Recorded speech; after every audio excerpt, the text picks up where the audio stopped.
Kawawa naman ang sinapit ng rider na ito, oh. Pinagkaisahan siya.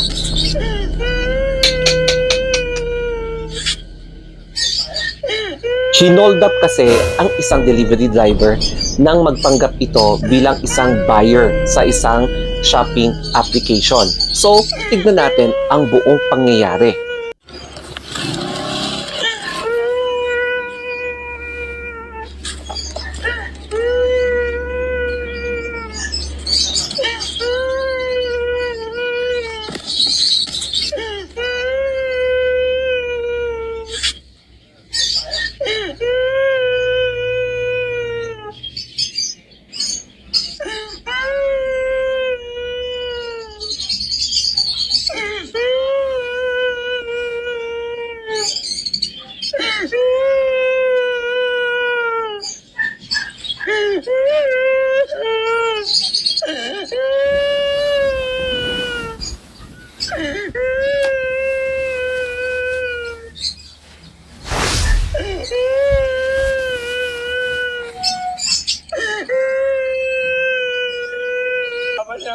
Nasa yung video pati ng mukha. Yung video ng tao ng mukha.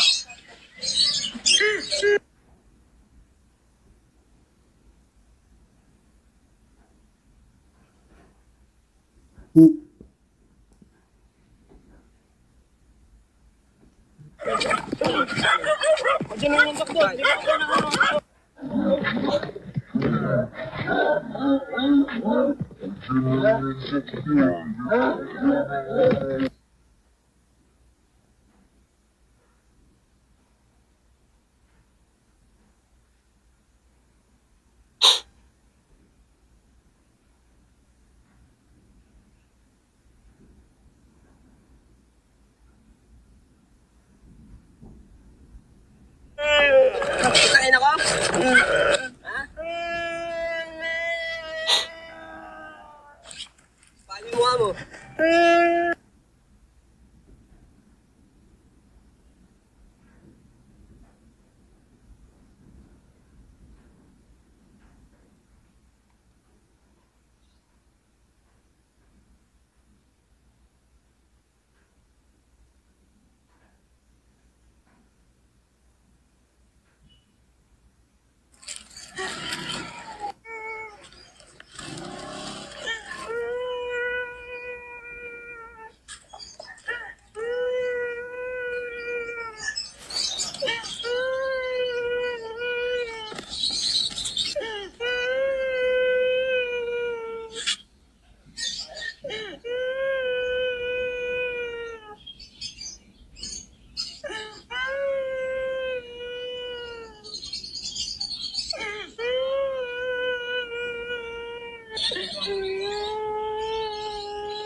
May pangalaman niya ako eh. Nasa yung video pati ng mukha. Yung video ng tao ng mukha.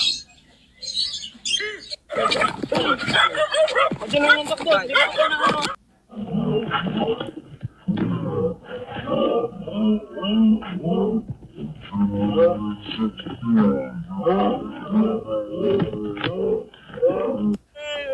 Kain ako? Ha? Paano yung mukha mo?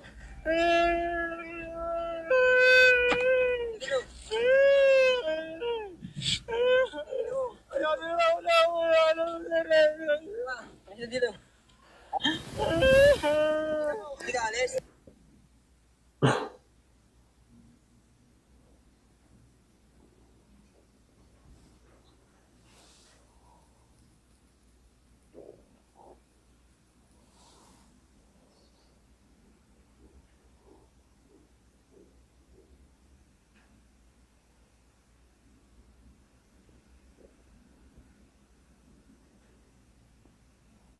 Ito talaga ang babala sa mga delivery riders na kapag alam nyong delikado talaga yung daan papunta sa pagde-deliveran nyo ng items, mas maganda talaga na think twice. Mas maganda kasi na isipin nyo muna yung safety nyo bago yung pera, no? So, alam nyo, learning experience itong nangyari kay Kuya para babala sa ating lahat. And I believe na i-report na ni Kuya sa police station, sa kanyang ibang vlogs, and mukhang na-actionan naman. Pero warning din ito, hindi lang kay Kuya, pero pag alam talaga natin na very peligro, may kutob tayo na yung eskinita na dadaanan natin, either tumawag tayo ng kasama o kaya dumaan na lang tayo sa mas safer na daan. Alam nyo ba na 2 beses ako na hold up pero nag-fail. Siyempre lumaban ako. Number 1, yung first experience ko was when kasama ko yung kabatch ko na pauwi na. And then sumakay kami sa may jeep doon sa may bandang Center Mall at around 9 to 10-ish PM. Matagal na yun kasi nung college days pa. Nung nakaupo na kami sa may gilid, biglang may tumabing lalaki and bigla akong kwinelyohan. So, nung kwinelyohan niya ako, ayun, pumiglas ako. Syempre, lumaban ako. And yung kasama ko, imbis na tulungan ako, biglang, ha? Syempre, nagsisisigaw na ako. Tapos yung kasama ko, nakaganon na siya. Tapos, takot na takot. Okay, ako na lang sisigaw. So, guard ako ng guard. Ayun, nakuha ko yung attention ng guard, nilapitan kami, tapos ang defense ng hold-upper, kami daw ang hold-upper, tapos siya daw ang biktima. So, pinunta kami sa presinto, kasi alam ng guard na hold-upper na yung lalaki. Tapos, sabi ng police, sino ang nagmumukhang hold-upper? Di ba ikaw? Sabi ng police sa hold-upper, tapos pinauwi kami ng mga police, pati yung kasama ko, and hindi ko siya pinagalitan kasi naintindihan ko baka na-trauma siya. And same yung strategy ko na strategy din ni delivery rider. Kaya yon ang number 1 tip. Sigaw kayo ng sigaw. Number 2 naman is nandun kami sa liblib na probinsya, tapos may lalaki na tinutukan talaga ako ng patalim. So yung patalim na yon talagang siguro yung adrenaline rush. Alam ko na matulis yung patalim, pero ako naman, ay, kuya, wait! Ginanon ko. Siyempre, yung naramdaman ko talaga yung kutsilyo na bumaon dito ko, and then, gumanon ako. Tapos, siyempre, si kuya naman, gumanon yung kutsilyo. Tapos, sabi ko sa kanya, kahit nakalkalin mo yung bulsa ko, wala ka makukuha. Okay, so binitawan niya, then, pinaalis, pero binato niya ako. Pero, hindi ako natamaan ng bato. So, ayun. Tumakbo na ako, pauwi. And sabi ko, pero takot na takot ako noon. Tapos, kinabukasan, paggising ko, yung friend ko na tinuluyan ko noon, natulog ako sa house nila, tawa siya ng tawa. Kasi, ba't daw meron akong sugat dito? And then, yung kamay ko, may sugat na dito. Doon ko nararamdaman yung sakit.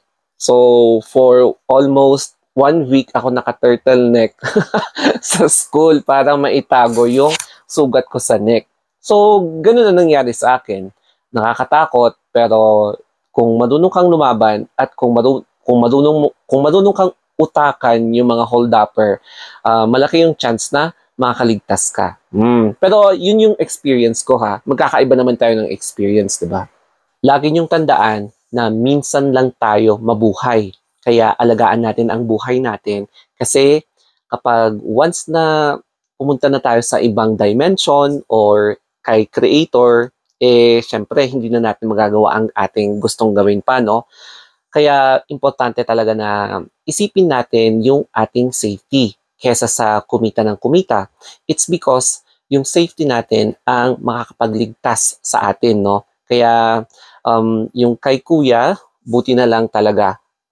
Blessing in disguise, 10 a.m. nangyari yon, 10:30 a.m.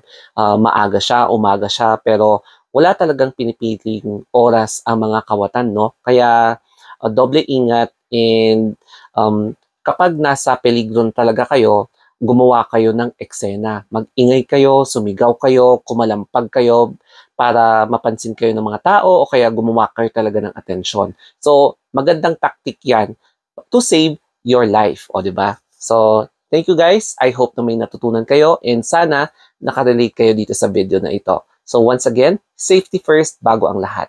Kaya, bye-bye!